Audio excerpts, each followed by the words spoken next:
Actually मेरा एक ही भाई था और सगा भाई था मेरा, और वो राजनीति में मतलब काफी आगे था। तो वो मतलब अचानक से एक्सपायर कर गया।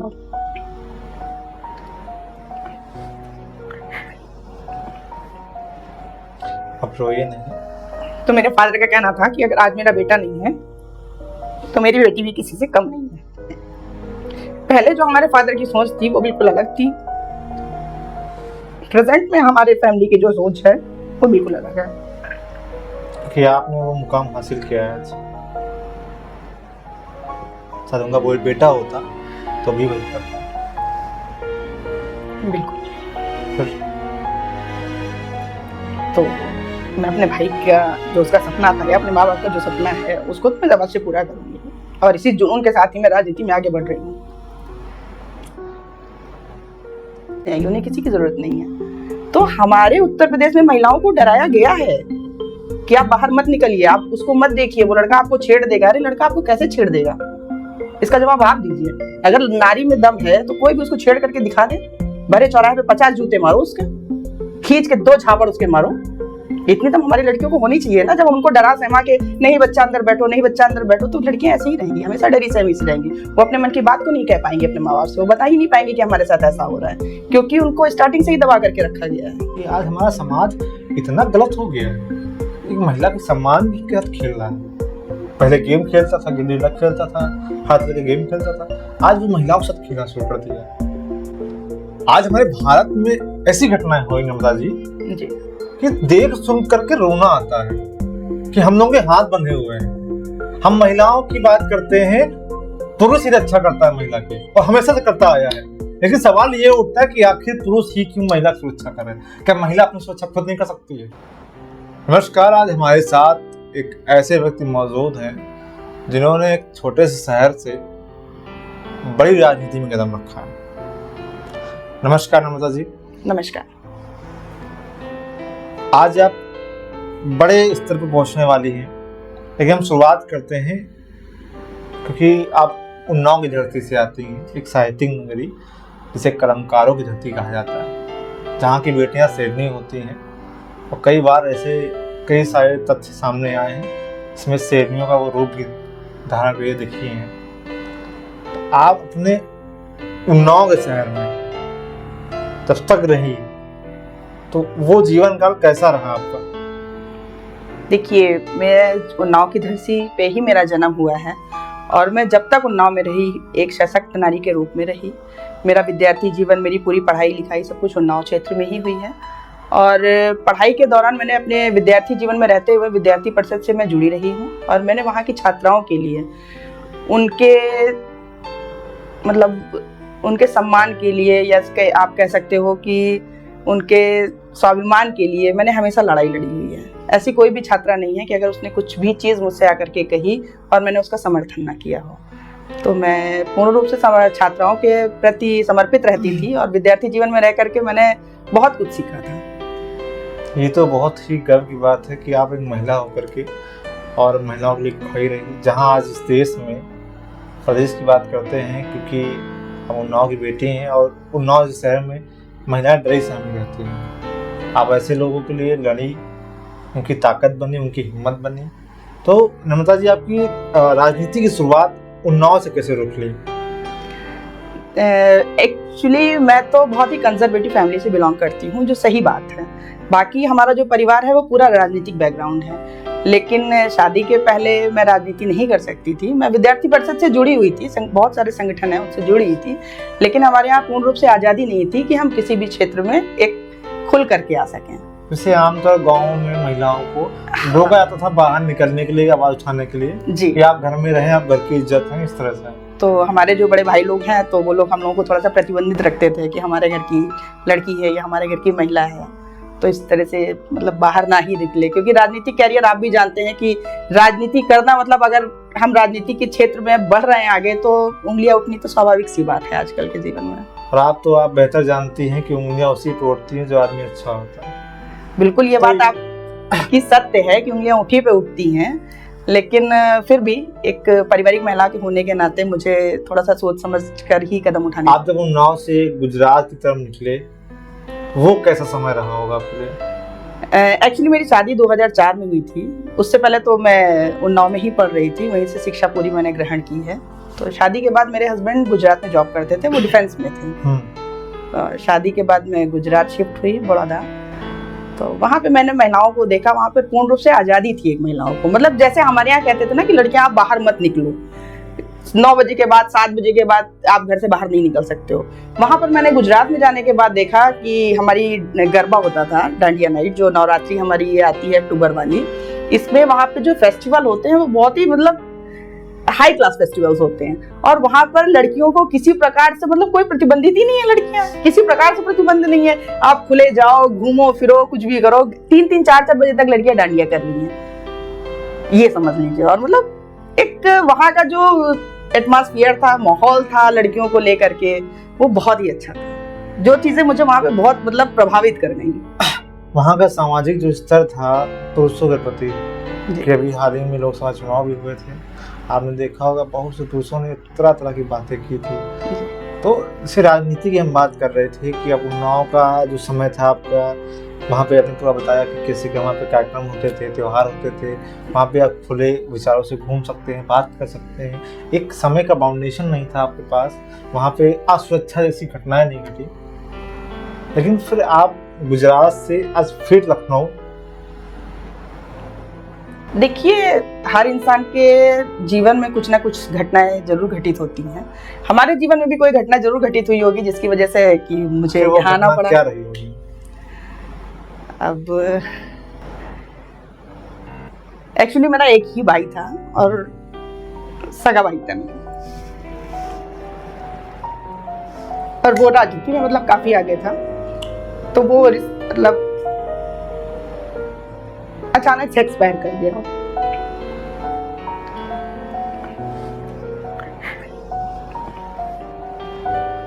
अब रोइए नहीं। तो मेरे फादर का कहना था कि अगर आज मेरा बेटा नहीं है तो मेरी बेटी भी किसी से कम नहीं है।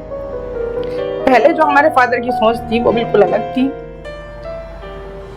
प्रेजेंट में हमारे फैमिली की जो सोच है वो बिल्कुल अलग है। कि आपने वो मुकाम हासिल किया है आज। शायद उनका वो बेटा होता तो भी वही करता।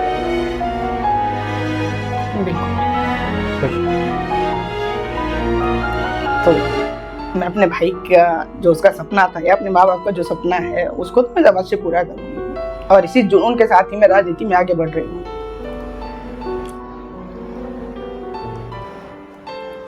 आखिर कहा जाता है कि घर में बेटियां जरूरी होती हैं।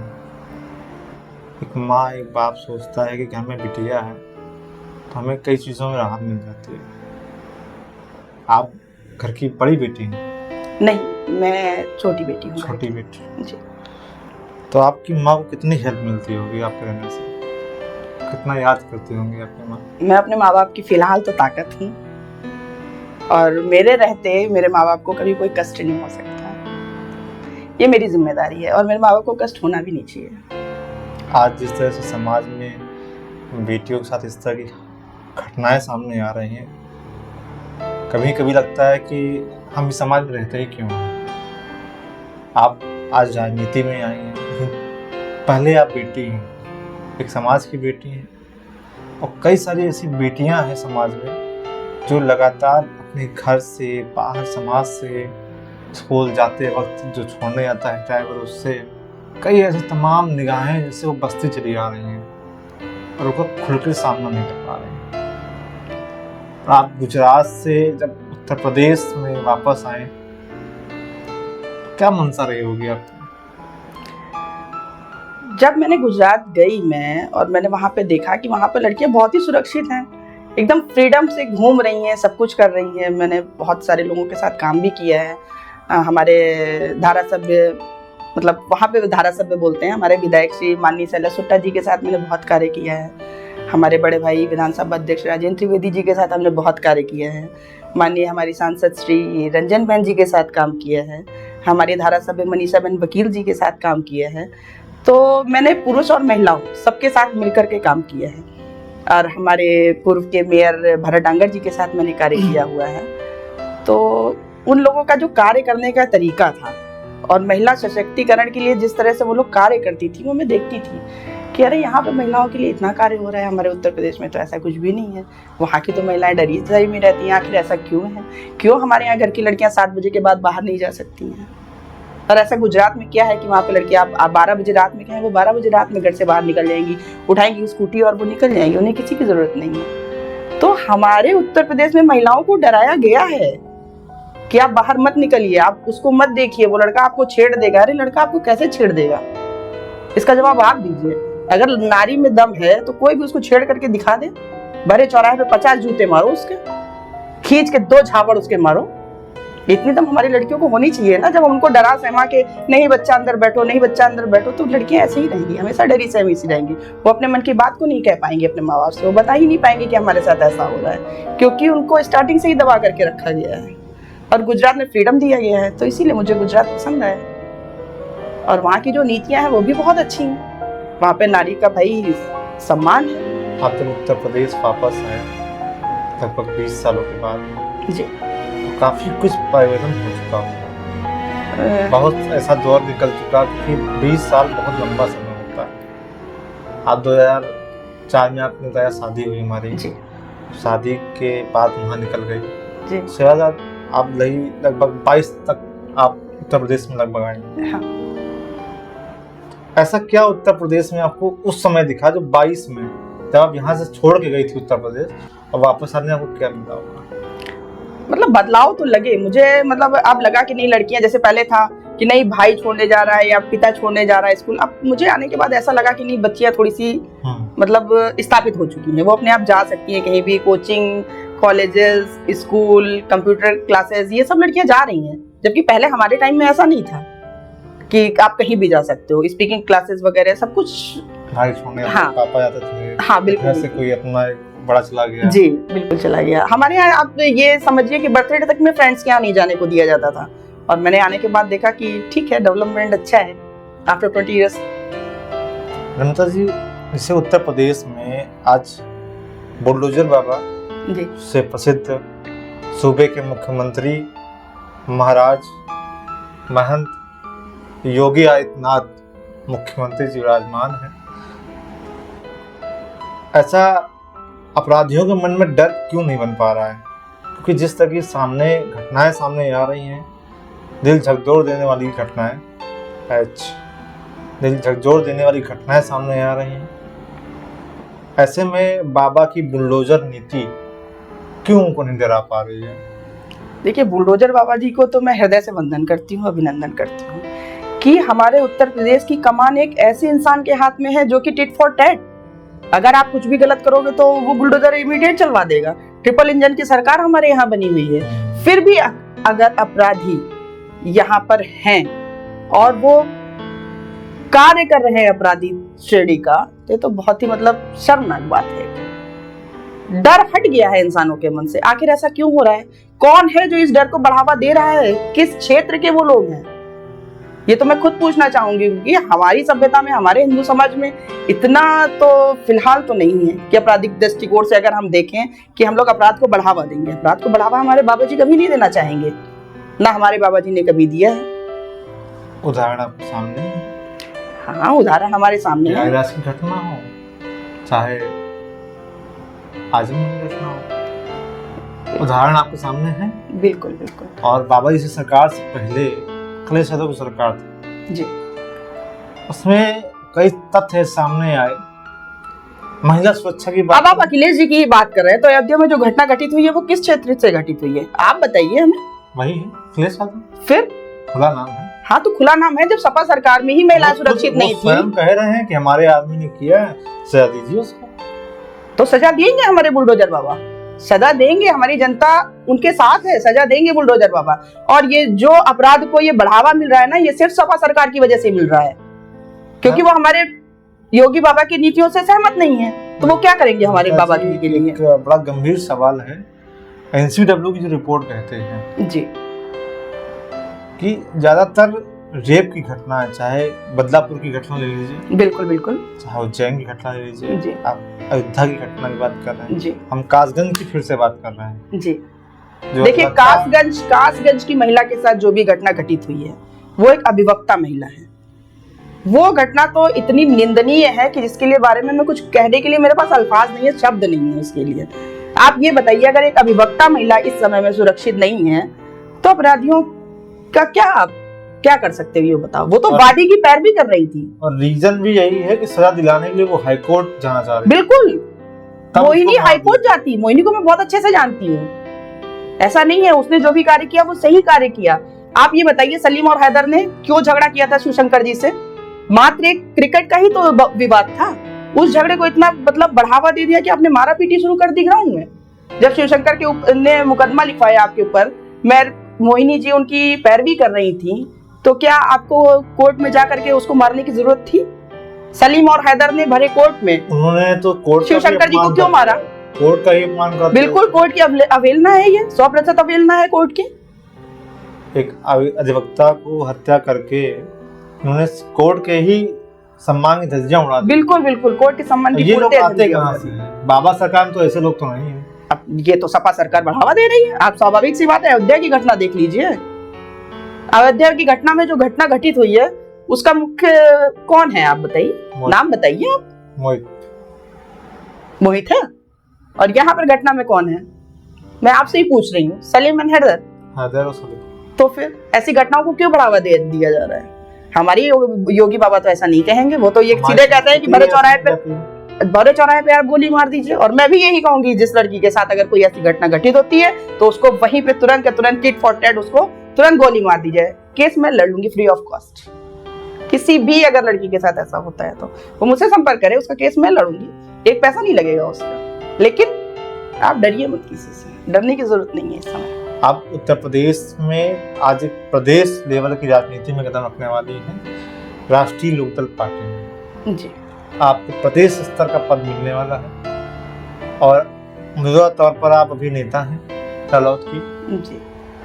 क्या लगता है आपको कि हमने विकास की बात कर ही ली है आपसे और आपने अयोध्या का मुद्दा छेड़ ही दिया है, उपचुनाव भी नजदीक है, 27 तो अभी 3 दूर है जी।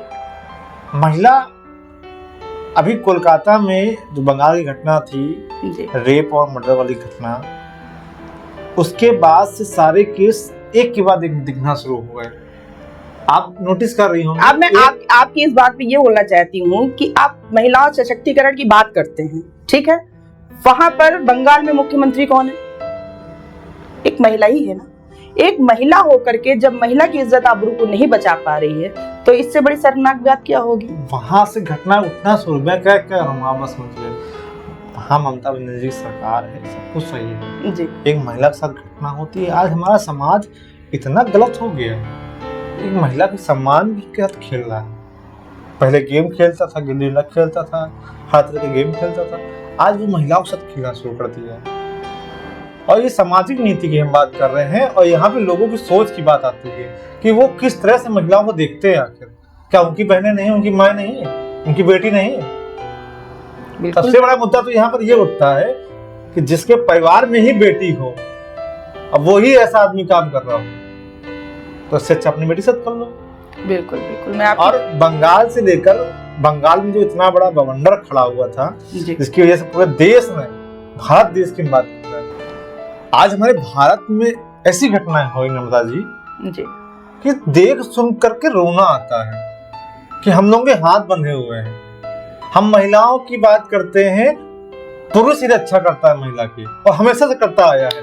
लेकिन सवाल ये उठता है कि आखिर पुरुष ही क्यों महिला की सुरक्षा करे? क्या महिला अपनी सुरक्षा खुद नहीं कर सकती है? यही सवाल हमारा आपसे। बिल्कुल, हमारी महिलाएं अपनी सुरक्षा कर सकती हैं, लेकिन ये कि आप ये बात मुझे बताइए, अगर एक महिला बेचारी अबला नारी फंस जाए दरिंदों के बीच में तो वो अकेली क्या कर पाएगी? आप बताइए मुझे। हम अभी आपसे जस्ट थोड़ी देर पहले एक इसी बात पर चर्चा कर रहे थे कि हमारे देश की सोच पे मुझे शर्म आती है। मैं आपकी बात से सहमत हूँ। जो सोच है कि घर में भी बेटी है, घर में भी बहन है, माँ है, आपको धंधे करने के लिए बाहर रोड पे आपको महिला दिखती है, क्या आपको घर पे महिला नहीं दिखती? वही सब कुछ उसके पास है जो बाहर वाले के पास है। क्या आपकी आंखें फूट जाती हैं उस समय? आप राजनीतिक बात करते हैं, राजनीतिक पद के आदमी ऐसी गलती करते हैं। कितनी घटनाएं सामने हैं आपके? बिल्कुल मैं आपकी बात से सहमत हूँ, लेकिन इसके लिए हमारे घर की बहू बेटियां और हमारे भारत देश की नारियों को सशक्त होना पड़ेगा। जब तक वो सशक्त नहीं होंगी कुछ नहीं हो सकता है। जब तक आप अपने लिए स्टैंड नहीं ले पाओगे आप किसी भी कार्य में सफल नहीं हो पाओगे। नम्रता जी, प्रदेश लेवल से आप राजनीति करने जा रही हैं रालोद पार्टी से, क्या भूमिका रहेगी आपकी महिलाओं के लिए? सबसे पहले तो मेरी भूमिका यही रहेगा कि हर नारी को सशक्त बनना चाहिए और मैं नारी के सशक्तिकरण के ऊपर पूर्ण रूप से कार्य करूंगी और जो भी महिलाओं के प्रति, उनकी संवेदनाओं के प्रति जो भी कार्य मैं कर पाऊंगी मैं पूर्ण निष्ठा भावना से कार्य करूंगी। रालोद पार्टी में आने से पहले मैं आपसे इसे जानना चाहता हूँ नम्रता जी, कहा जाता है कि आप उत्तर प्रदेश के डिप्टी सीएम श्री ब्रजेश पाठक जी की रिश्तेदार हैं। हाँ, वो रिश्तेदार तो हैं हमारे। कैसे है?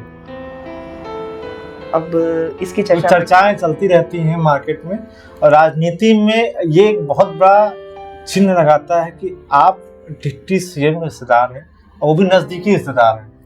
देखिए, इस विषय पे मैं चर्चा नहीं करना चाहूंगी, ये हमारा पारिवारिक विषय है। लेकिन जैसे अब राजनीति की बात हम लोग कर ही रहे थे रालोद में आने से पहले ही कि अभी भी आप रिश्तेदारी हैं, लेकिन क्या लगता है आपको कि जिस तरह से स्वास्थ्य की चीजें आज उत्तर प्रदेश में कई गांवों से लेकर के, आप उन्नाव की हम बात करते हैं, आप उन्नाव से हैं जी। उन्नाव में उमा शंकर दीक्षित जिला अस्पताल बनाया गया है जी। कई दूर दूर गांव में, चाहे मौरास की बात करें या फिर सफीपुर की बात करें, इधर मौरामा हमारा हो गया, अचलगंज हो गया, वहाँ पर छोटे छोटे प्राथमिक चिकित्सालय बनाए गए हैं जी। वो उतनी मुहैया नहीं करा पाते हैं। कल को कोई किसी की डिलीवरी हुई महिला कोई ऐसी पीड़ित अवस्था में हो कि जिसको बड़े ही अस्पताल जाना हो, उसको वहां से यहाँ तक लाने में, आप समझ रही मैं क्या कह रहा हूँ? नहीं, देखिए सारी सुविधाएं बीच में घटनाएं हो सकती हैं, वो होती रहती है, उन्नाव में सामने आती रहती है, लेकिन जिला अस्पताल की जो इस समय स्थिति है वो आप बेहतर जानते हैं, उन्नाव की रहने वाली हैं, आपको बेहतर पता है। नहीं, वहाँ की स्थितियाँ अच्छी हैं, ऐसा नहीं है। वहाँ के जो सीएमओ सर हैं वो भी बहुत अच्छे हैं और कोई भी इंसान उनके पास जाता है तो उनकी हेल्प करते हैं और उपचार भी वहाँ पे मतलब उचित दृष्टिकोण से देखा जाए तो अच्छा ही है। लेकिन अगर आपका ये क्वेश्चन मार्क है, प्रश्न चिन्ह है, तो मैं इसमें माननीय मुख्यमंत्री जी से वार्ता करूँगी और इस विषय को मैं उनके सामने अवश्य रखूँगी। ममता जी, हम तो महिलाओं की बात करते रहते हैं, समाज में भी महिलाओं की बातें करता है लेकिन काम नहीं करता जी।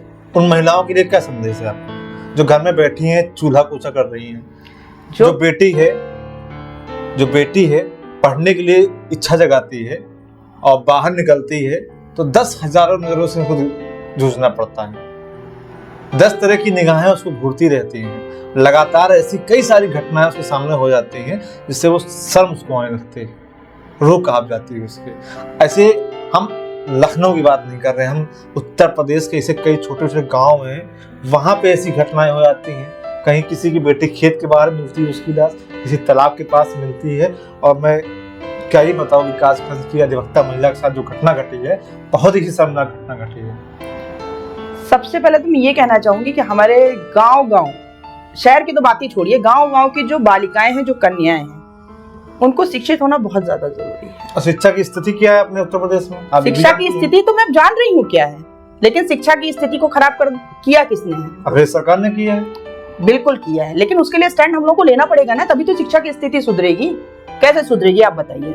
लड़कियां शिक्षित नेता बनना अलग बात है और एक कार्य करते हुए नेता बनना अलग बात है। आपने क्षेत्र में कितना कार्य किया है, आप कितने स्कूलों में गए हैं, आपने कितनी बच्चियों को पढ़ाई के लिए उत्साहित किया है, ये पूछती है भारत की जनता। आप बताइए मुझे, कितने लोगों ने एडमिशन करवाए हैं एक लड़कियों का? मैं एक चीज, दिल्ली में जो आम आदमी पार्टी ने सरकारी विद्यालयों पर, आपने देखा होगा, दिल्ली आप गई होंगी जी, सरकारी विद्यालय में वहाँ देखिए, वहाँ हाईटेक शिक्षा दी जा रही है। यहाँ के तो कहीं खप्पर गिर रहा है, कहीं पानी टपक रहा है, कहीं काकरोच निकल आता है, कहीं बच्चे झाड़ू लगाते मिलते हैं। उत्तर प्रदेश के अंदर ये देखा गया है और ये सपा सरकार में देखा गया है, वो कराया गया था और वही नहीं सबको आदत पड़ी है। शासन तो वही है अंदर का, अब नेता चेंज हो जाए तो उससे क्या मतलब है? देखिए, मैं आपको ये बताना चाहती हूँ कि राजनीति नीतियों और कूटनीतियों का विषय है।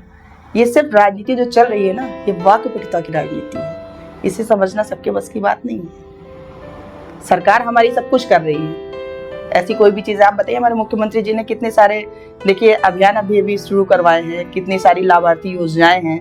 अब वो तो बेचारे दे रहे हैं अपनी तरफ से, सारे लाभार्थी को मिलनी चाहिए। अब बीच में ये कहाँ जा रहा है, ये तो मुझे भी नहीं पता है। ये सरकार को सोचने का विषय है मैम। बिल्कुल सरकार को सोचने का विषय है, और इन मुद्दाओं पे मैं खुद सरकार से बात करूंगी कि ये लाभार्थियों तक लाभ आखिर क्यों नहीं पहुंच रहा है। कौन से ऐसे लोग हैं जो खा जाते हैं बीच में? बिल्कुल, जरूर ना जरूर कहीं ना कहीं अधिकारी कुछ ना कुछ कर रहे हैं, क्योंकि अधिकारी तो वही हैं। अधिकारी तो वही अधिकारी सपा सरकार में है, वही कांग्रेस सरकार में, वही भाजपा सरकार में, फिर बीजेपी सरकार में ये राशन नहीं पब्लिक को बराबर मिल रहा है। आप प्रधानमंत्री तो इसे लग जाते हैं, बिल्कुल ऐसे लग जाते हैं। मैं आपकी बात से सहमत हूँ। प्रधानमंत्री योजना जो आवास है प्रधानमंत्री वाले, वो बहुत से लोगों को नहीं मिले हैं, आवंटन हो ही नहीं रहा है उनका। आखिर क्यों नहीं हो रहा उनका आवंटन? हम लोग इस पे क्यों नहीं स्टैंड कर रहे हैं? अरे गरीब इंसान है, उसको घर रहने के लिए चाहिए। बहुत सारे लोग थे जिनको कि ये व्हील चेयर्स नहीं मिल रही थी। मैंने खुद जा करके हमारे जो विधायक जी हैं राजेश्वर जी से, उनसे मैंने खुद जाके इंसिस्ट करके उनको दिलवाया है।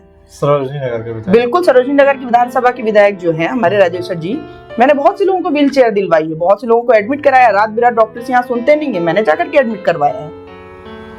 और अगर हम लोग ये कार्य नहीं कराएंगे महिलाओं के प्रति, तो फिर इससे बड़ी शर्मनाक बात कुछ हो ही नहीं सकती है ना।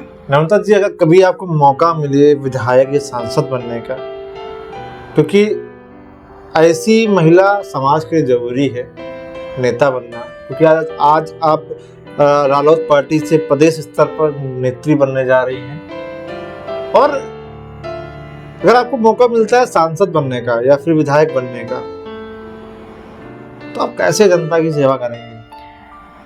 ये बहुत अच्छा सवाल है और जनता सुन रही है आपको। देखिए, मैं जनप्रतिनिधि हूँ और जनप्रतिनिधि रहकर ही जनता का विस्तार करूँगी। उनकी जो भी आकांक्षाएं हमसे रहेंगी उनको मैं जरूर पूर्ण करूँगी। उनके जितनी भी समस्याएं रहेंगी उनका हल करूँगी, और मैं हमेशा करती रहूँगी। मुझे कोई लालच नहीं है कि कोई मुझे विधायक बनाए या सांसद बनाए या कोई मिनिस्टर बनाए।